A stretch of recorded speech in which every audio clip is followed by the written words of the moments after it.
Olá, vamos à nossa aula? Então, a revisão para a NU eu dividi em duas partes. Uma, que será hoje, veremos ética, conceitos e concepções de natureza humana, os filósofos gregos. Amanhã veremos a segunda parte, concepções da natureza humana, filósofos da era medieval até o século XX e importância da ética e ética profissional. Então, hoje vai a parte 1, começando com os conceitos de ética. A ética é uma daquelas coisas que todo mundo sabe, a gente percebe quase de forma instintiva, mas não é fácil de explicar, porque a gente vai vivenciando as ações e consegue aprender a identificar ali o que é ético, o que não é. Mas é muito difícil definir muitas vezes, porque ela tem um lado de fundamentos teóricos e também a prática.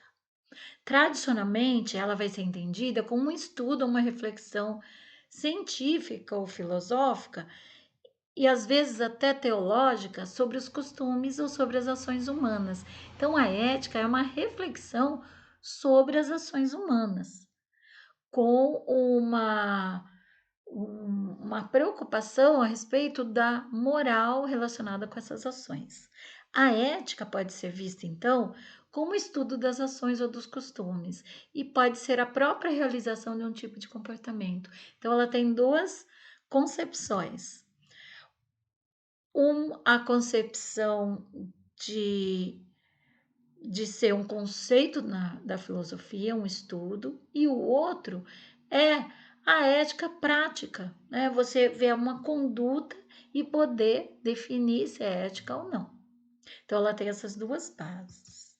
A ética também vai envolver vários campos, como direito, teologia, psicologia, estética, história, economia e outros, porque nós utilizamos esses conhecimentos dessas áreas para refletir a respeito também daquele comportamento. Por exemplo, subornar um funcionário é um problema apenas ético, mas também vai envolver o que? A economia. Também há uma preocupação política, profissional a respeito desse comportamento. É algo então que vai exigir um conhecimento de várias áreas para que a gente possa refletir a respeito de um ato sob a ótica da ética. Já vimos então no anterior que são os dois âmbitos da ética. A ética na sociedade ela vai também passar por alguns conceitos próximos. Por exemplo, a lei. A lei, embora ela tenha uma base com princípios éticos, a ética vai orientar a formação das leis, na maioria das vezes. Qual que é a grande diferença? Ninguém pode ser obrigado a ter um comportamento ético. Você pode ser obrigada a seguir determinada lei. Então, a lei, ela vai impor, ela vai punir quem desobedecer. E a ética, ela vai refletir a respeito, a pessoa pode até sofrer algum julgamento ético, mas não há uma obrigatoriedade ao comportamento ético. Quantas vezes alguém obedece leis e diz, não está na lei, né? Por isso que eu fiz isso. Só que a gente vai analisar e ver o quanto aquele ato não tem ética. Não é só porque não está na lei que você vai fazer, né? A ética também vai ter outro conceito que é a cidadania. A cidadania já é um conceito que constitui a base da sociedade e é o exercício dos direitos e deveres. Então, a cidadania vai se impor, vai existir com a ética. A ética vai propiciar com que a pessoa, o cidadão, possa se tornar cidadão, exercitar seus direitos e deveres. Há também a moral. A moral, ela é ali muito próxima à ética, por isso há muita confusão entre os termos. Na verdade, elas tiveram a mesma origem, nós já vamos ver. Por que que elas são diferentes? Porque a moral vai se fundamentar na obediência a normas, costumes, mandamentos culturais, que estão relacionados com uma hierarquia ou com religião. A ética já busca fundamentar o modo de viver pelo pensamento humano. Na filosofia, a ética não vai se resumir à moral, que geralmente se entende como costume ou hábito. Ela vai buscar a fundamentação teórica para encontrar o melhor modo de viver, a busca melhor do melhor estilo de vida. Então, a ética vai pensar, refletir sobre ações morais e utilizar fundamentos teóricos para pensar sobre isso, não fundamentos morais que são construídos por determinadas épocas, determinadas sociedades. Isso é muito relacionado com grupos, não é universal. A moral é muito consistente dentro de determinado contexto, então, uma época, num determinado local, e pode variar entre culturas. Por exemplo, algo moralmente aceito na sociedade de hoje poderia ser imoral e inaceitável pelo lado moral nos anos 70. Já a ética é como o indivíduo vai refletir sobre determinada moral. Assim, é possível que certos eventos modifiquem radicalmente as crenças e valores pessoais de um indivíduo. Então, determinadas épocas, a ética ela vai se adequando também com a época e com o espaço, mas ela vai refletir a respeito do desenvolvimento da sociedade também. Então, para distinguirmos ética e moral, é bom ir à raiz da palavra, né, a origem dessas palavras. A palavra grega ethos quer dizer caráter, modo de agir, no sentido de ter uma ação, um comportamento ideal. A variante é ethos, que vai significar costume, algum comportamento que todo mundo acaba fazendo sem pensar muito a respeito. Quando o grego vai para né, modifica ali para o latim, já vamos ter o termo latino que vai se designar que ethos é outra palavra, é mores, a tradução. Mores, aí que nós pegamos. A palavra moral vem do latim mores. E a ethos, ética, vem do ethos, ética. E há essa grande diferença, né, entre um costume e algo que é para um comportamento ideal. A ética, então, vai dizer respeito à ação individual, quando que ela é refletida e ela é pensada com base em algum código de princípios de conduta que deve ser de aplicabilidade geral. Isso é muito importante. A ética sempre está relacionada com o universal. Já a moral com determinados grupos, determinada época. A ética vai promover um estilo de ação que procura refletir sobre o modo de vida e que este não abale a vida em sociedade e não desrespeite a individualidade dos outros, o bem maior, né, o bem de todos. Já a moral é uma espécie de conjunto de hábitos e costumes de uma sociedade. Ela vai se fazer de acordo com a cultura de um local, um determinado espaço de tempo, e vai se expressar muitas vezes como normas de proibição e permissão. Alguns elementos da sociedade influenciam a moral, como a religião, o modo de vida vigente da sociedade daquele momento, o acesso a essa sociedade, que essa sociedade tem a informação. Então, muitas vezes, a moral ela vai se limitando ou se estratificando, né? Se ficando ali imutável, porque as pessoas dali não têm acesso a novas informações. E o uso também que as pessoas de determinado recorte social fazem da informação. Então, a informação, o estudo, o conhecimento, ele vai ajudar você a também pensar a respeito da moral que é seguida. Exemplos de moral.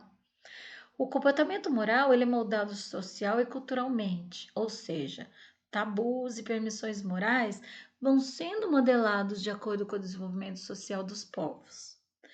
Assim, traços de comportamento humano vão se modificando e por isso há alguns temas que são muito pensados de forma moral.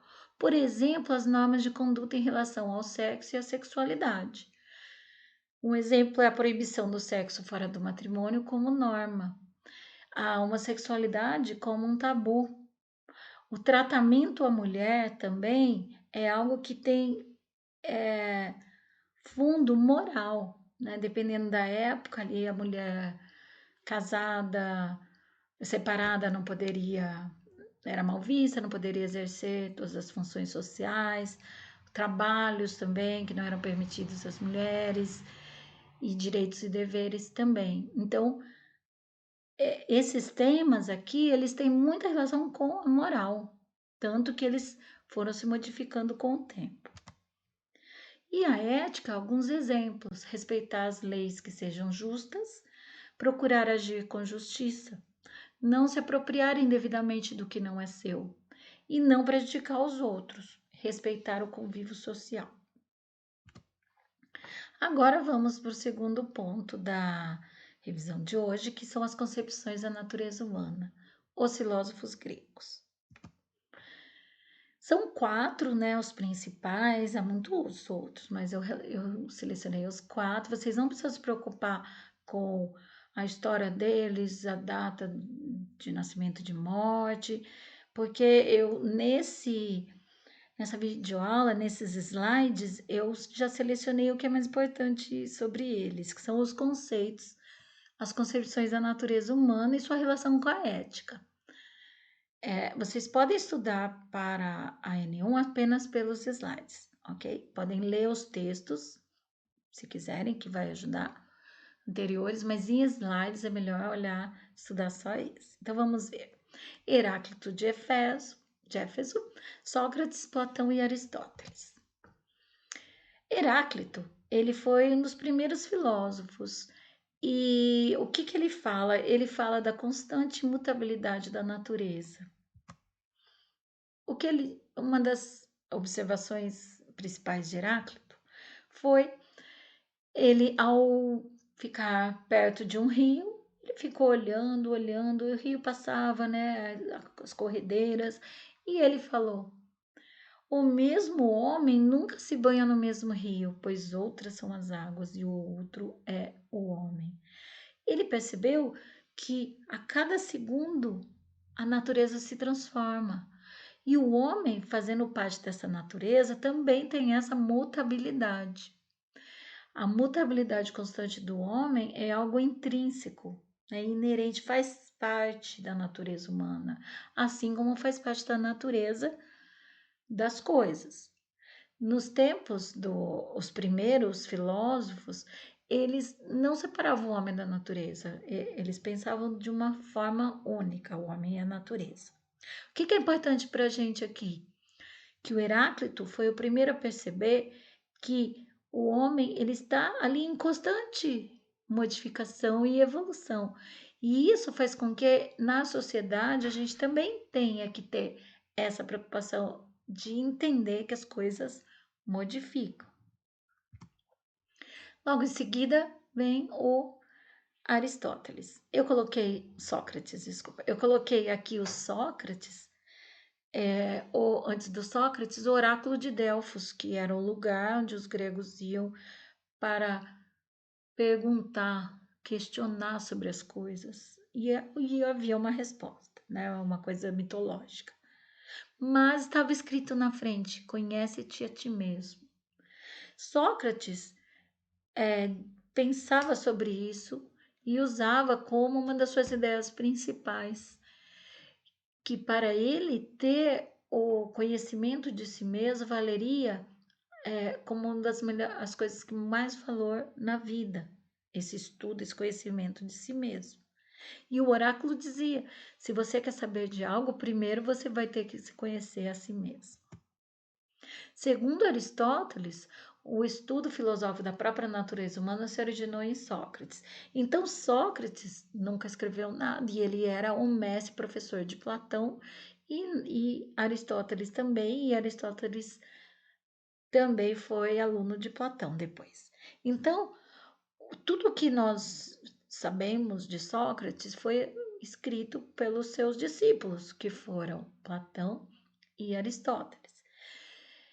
E o que então é importante do Sócrates, considerado o maior de todos os filósofos? Sócrates era racionalista, então ele usava a razão como guia primordial de se avaliar as coisas. E ele dizia que a melhor forma de vida é a vida que envolve a virtude. E o que é virtude? Até um conceito grego. É a qualidade moral, um atributo positivo de um indivíduo e a disposição de um indivíduo de praticar o bem. Então, para Sócrates, você teria uma sociedade, né, perfeita se cada indivíduo usasse do raciocínio para buscar o bem, viver em virtude e se conhecer a si mesmo. Platão, ele vai dar sequência aos estudos, né, de Sócrates, e ele vai trazer para a gente a ideia de uma dualidade no homem, né? O homem é corpo, o homem é alma. Quando ele fala do corpo, ele vai trazer a ideia de sensação, sensorial, sentidos. Então, é o tato, é a visão, o que a gente que a gente se depara do mundo. E esse conhecimento, ele é o conhecimento sensorial, é o mundo das sensações. A alma, que na verdade pode ser dizer o cérebro, ou aí depois, né, com as concepções espiritualistas também, até se transformou conceitos de religiosos, mas a alma seria a razão. A razão, ela vai pensar sobre esse mundo visual, sensorial, e vai trazer ao mundo das ideias. E ele vai construir o conhecimento a partir daí. E aí o que ele diz a respeito da concepção humana? Que a natureza humana é degenerada. Ela é levada a ter seus instintos mais baixos. A única forma de você se libertar disso é usar a razão, né, que é o que vai diferenciar o homem. E a razão vai levar o homem a contemplar o sumo bem, o bem maior. Esse sumo bem era um conceito que eles usavam, que era o que há de melhor, é o que é o melhor, é o bem supremo. Muitas vezes ele pode ser entendido como a figura de Deus também, mas outras vezes é de uma virtude máxima. Então, o que para a gente interessa em Platão? Que ele vai separar o corpo da alma aí, né, a sensação da razão, e ele diz que através da reflexão e da observação de si mesmo, ele traz ali de Sócrates mesmo isso, o homem que é escravo desses instintos vai acabar se desenvolvendo e alcançando o conhecimento, e com isso ele alcança o bem maior também. Na sequência, Aristóteles. Então, Aristóteles, ele já vai dizer que, sim, né, o homem deve buscar o sumo bem, o bem maior, mas ele só vai encontrar através da felicidade. E então, ele vai dizer que toda ação humana tem como objetivo alcançar a felicidade. Faz parte da natureza humana o desejo de ser feliz. Então, só pode ser esse o fim mais elevado. E aí ele se depara com o quê? Qual que é o conflito? Ele vai encontrar diversas concepções de felicidade. Aí ele diz: as pessoas mais comuns vão dizer o que é a felicidade? É o prazer carnal, né? O prazer terrestre, o prazer de alimentação, a riqueza, que é um prazer também, ter honras.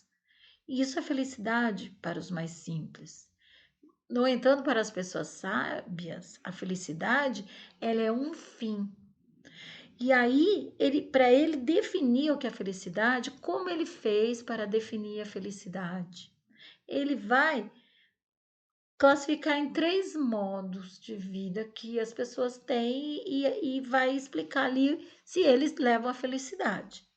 O primeiro modo de vida é a vida guiada pelo prazer. Então é a pessoa ali que ela só vai ter os seus instintos praticamente, e isso traz felicidade. Mas ele diz que não é essa felicidade que é o fundamento da vida. No segundo modo, é a vida política. A vida política são as relações políticas, né, as relações sociais, e que isso traz para alguns honra, né, constrói o seu ego, as pessoas têm os admiradores, e isso há pessoas que vivem para isso. Isso é felicidade. Mas para Aristóteles ainda não é essa a felicidade que é o bem, ali, o objetivo final da existência humana. Qual é então? É a terceira forma de vida, que é a vida contemplativa. Para ele, essa terceira forma é a mais elevada. E ela vai se aproximar da real finalidade humana, porque você vai buscar o bem por ser um bem e não por querer outra coisa a partir desse bem, né? Você vai ter uma contemplação, um raciocínio puro e o conhecimento. Através disso, com a razão, que é a mais elevada faculdade humana, essa vida contemplativa vai tornar o ser humano o mais feliz de todos. Nisso, dentro da sociedade, essa busca, né, da razão, ela tem relação com a ética que a gente conhece, né? Porque dentro ali da sociedade, se todo mundo buscar a felicidade própria racionalmente, sem, né, respeitando os outros, acaba se conseguindo ter uma sociedade ética também.